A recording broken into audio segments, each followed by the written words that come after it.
भाजपमध्ये मोठ्या प्रमाणात प्रवेश झाला कार्यकर्त्यांचा, काय पहिली प्रतिक्रिया? ही तर जसं तुम्हाला त्या दिवशीच मी पुढाच्या माझ्या भाषणामध्ये मी आणि रवी चव्हाण साहेबांनी याचा उल्लेख केला की हे आता फक्त सुरुवात आहे।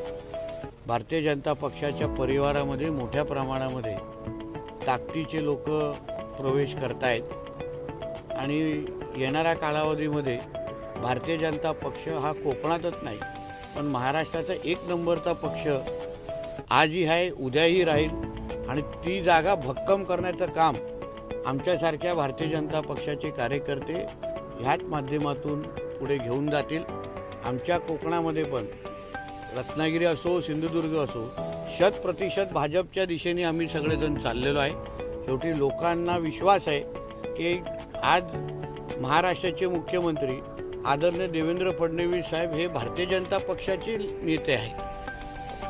देशाचे पंतप्रधान आदरणीय नरेंद्र मोदी साहेब हे भारतीय जनता पक्षाचे नेते आहेत। म्हणून भारतीय जनता पक्ष हाच ताकदीचा पक्ष आहे आणि त्या दिशेने त्याचमुळे आज असंख्य आमचे सहकारी भारतीय जनता पक्षामध्ये येऊन आमच्या भारतीय जनता पक्षाला बळकट करण्याचं काम या निमित्ताने करतायत। उबाटाला धक्क्यावर धक्के मिळतात। शेवटी उबाटा नावाची जे काही एक गट आहे किंवा तुम्ही बचत गट म्हणा काही म्हणा त्याच्यात आता काही कार्यकर्त्यांना भविष्य घडवण्यासारखं काहीच राहिलं नाही। सगळाच अंधार आहे आणि अंधार असलेल्या घरामध्ये कोण राहू पाहतं? कारण की आज सगळीच सत्ता केंद्र अगर भारतीय जनता पक्षाकडे आणि महायुतीकडे असतील आणि मुख्यमंत्री आणि प्रधानमंत्रीच अगर भारतीय जनता पक्षाचे असतील तर पहिलं प्राधान्य हे भारतीय जनता पक्षालाच आहे। आणि नुसतं सिंधुदुर्ग नाही, आता सावंतवाडी मतदारसंघातले मोठ्या प्रमाणामध्ये लोक वेटिंगमध्ये आहेत, राजापूरचे आहेत, रत्नागिरीचे आहेत, थेट चिपळूणपर्यंत असंख्य लोकांचे फोन येत आहेत।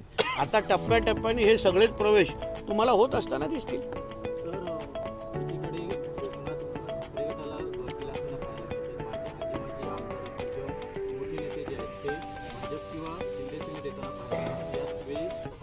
एक स्टेटस ठेवलं आहे, जितकी किंवा धाडसी मोरके असेल तर जनावरच काय तर माणसं सुद्धा नीट चालतील। मोरक्या कोणाला उद्देशून केलं?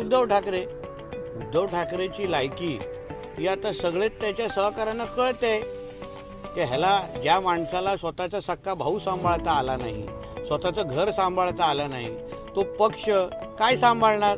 2.5 वर्षाच्या महाराष्ट्राच्या त्याच्या मुख्यमंत्रीच्या कालावधीमध्ये महाराष्ट्राची जेवढी अधोगती झाली ते कधीच झालेली नव्हती।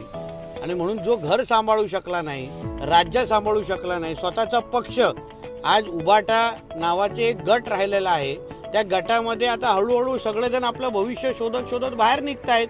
शेवटी जो स्वतःचं भविष्य घडू शकला नाही तो दुसऱ्याचं भविष्य काय घडवणार? म्हणून हळूहळू आता तुम्हाला सगळ्याच बाजूने आता भारतीय जनता पक्ष आणि महायुतीमध्ये प्रवेश होत असताना दिसतील। आता फक्त तारखा ठरवायच्या आहेत।